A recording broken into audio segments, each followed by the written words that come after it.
On today's episode of America Unfiltered with James Pascalides, we'll talk about topics like Trump eyeing a ban on China buying farmland in the United States. Is the gold really still in Fort Knox that the American people own? Will the cartels get taken out soon?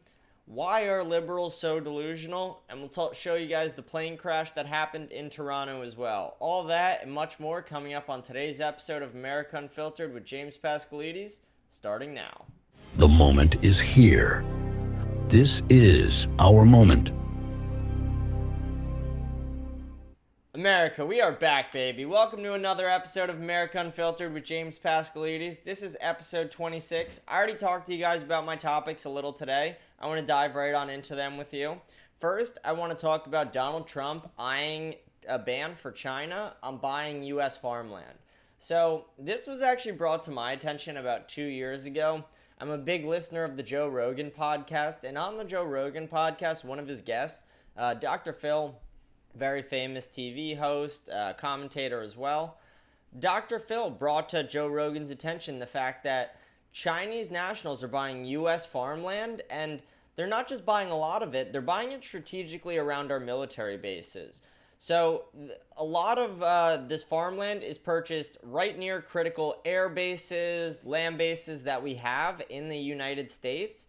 And it obviously, as an American, as just a common sense individual, you question that. And you think there's tons of farmland around the United States. If they were just trying to invest in farmland, there would be no reason for the majority of their farms to be near military bases. But for some reason, that's how it's been. So I do think not only is it imperative for the safety of the future of America for Trump to do this ban, but I also think a full-scale investigation should be looked into on these Chinese nationals who are purchasing the farmland around military bases that are currently owned. So, like I said, I think we should stop it as a whole, but I do also think we should look into the ones that have already been done, not just stop it as a whole. More needs to be done than just stopping it as a whole. I really think that it could help the U.S. in such a strategic way to remove the Chinese nationals from the vicinity of our military bases. Why would anyone want,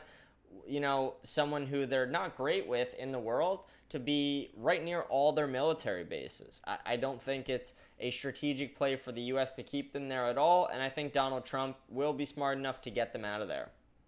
I do want to move on to our next topic today, and this is a sad one. So, Delta Flight 4819 crashed in Toronto on its touchdown. It actually flipped over. It was a very scary sight. I'm going to pop up two different videos for you guys. One where you can kind of see the plane on the runway, and another where you see people exiting the plane. And I really want to talk about some of the things that are happening in the second video after I show these to you guys.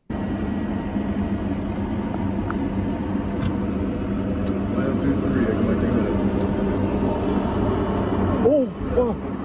Oh fuck! Oh no no no no no!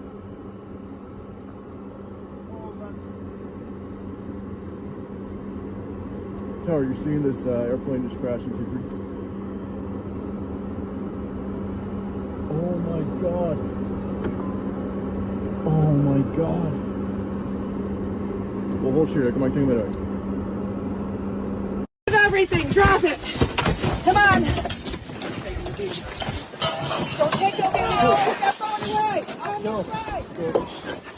Holy fuck. Holy fuck. Holy fuck. Oh my fucking god. Yo, I was just on this fucking plane. Oh my god.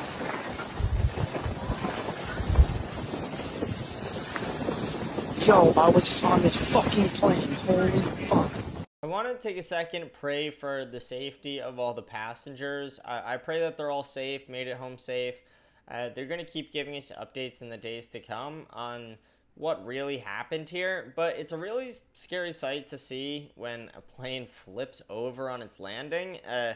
And one thing specifically I wanted to talk about, I thought it was really weird that as the person was exiting the plane, they were, three different people said, put your phone away, don't video, put your phone away. That's pretty odd to me in a situation like this. I feel like it's a natural instinct to want to, video it, document it in some way. I feel like if I was on a plane and it flipped over and I survived, I don't know, I would want some sort of proof to show people, or I don't know. I agree with the idea of videoing this. I don't think that the employee should have told him to stop, and it's just weird that they did.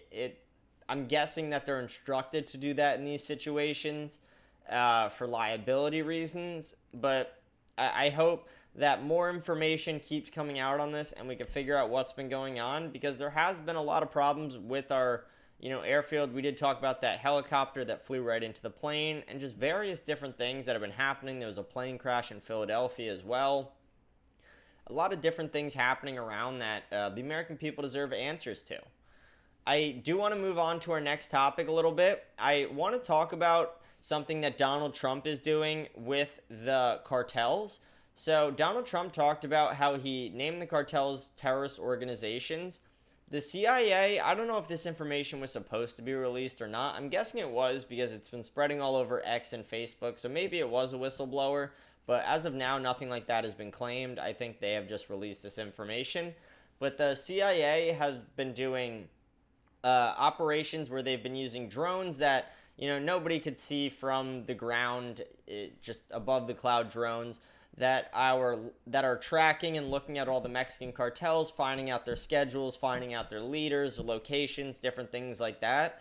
And not only that, but the U.S. is sending special forces into Mexico to help train Mexican soldiers on how to deal with the cartels in certain situations using different artillery.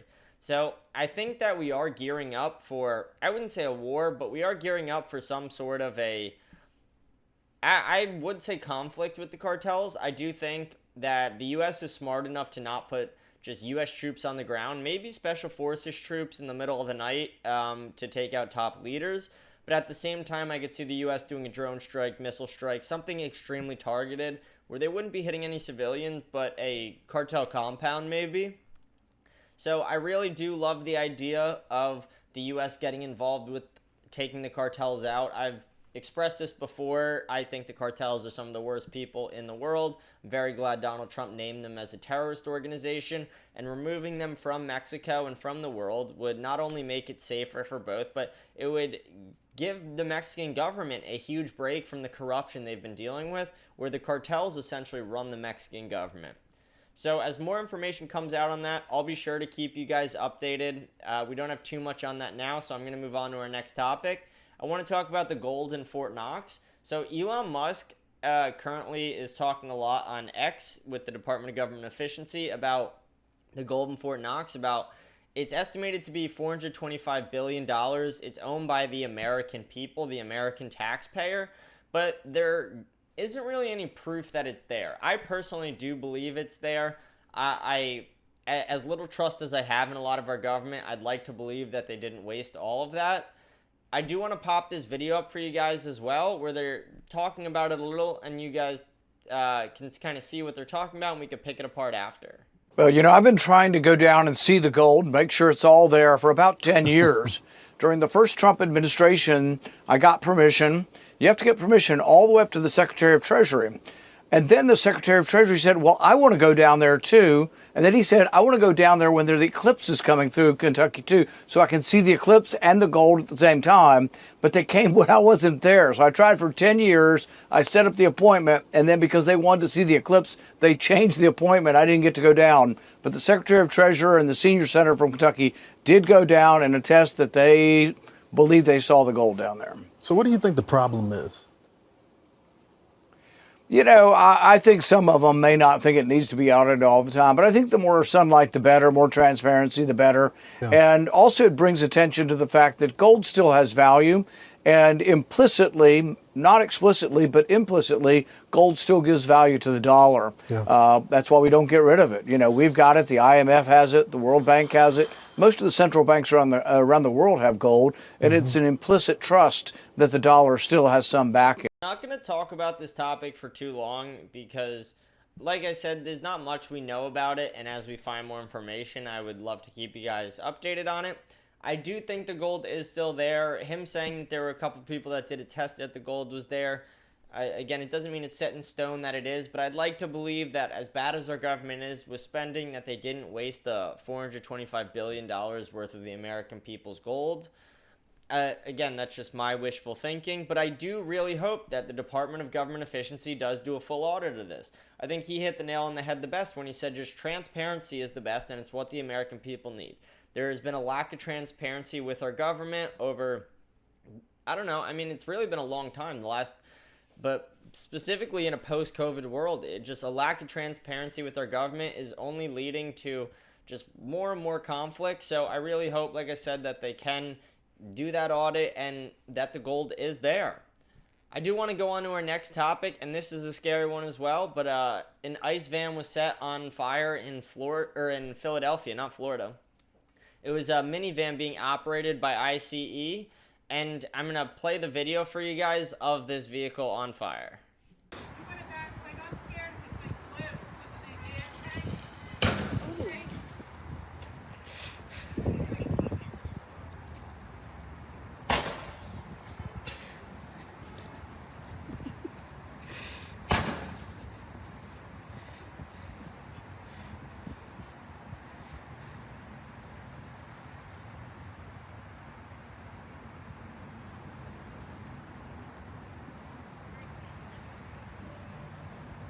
They haven't given any information on what caused the fire yet. I'm assuming by the size of it and the scale of it that it was someone did set the fire, that it wasn't just an accidental flame. Of course, if I'm wrong, I will keep you guys updated and correct myself in a future episode. But as we have more information come out on that, I definitely want to keep you guys updated. We have very little information now. We just know that an empty ICE van in Philadelphia was on fire, and there's that video that I just played for you guys right there. There were no deaths in it as well, no injuries, so that's very good news. But I don't know. If it is a targeted attack, that's something where we need to not only go out of our way to prosecute these people, but it just goes to show that when the liberal media paints ICE as if they're Nazis rounding people up, it's a terrible thing. We're deporting people out of this country for breaking our laws. We're not taking them and killing them. ICE is not a bad government agency. It's one of the ones that we needed, and one of the ones that just, like, I just don't get the hate for ICE from some of the American people. The liberal media has painted them in such a poor way. So I really feel terrible for them. It makes their job so much harder when they're going through that.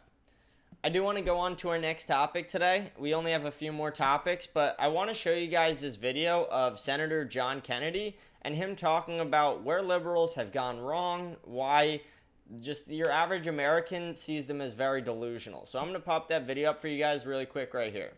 In terms of the Democrats, I've got a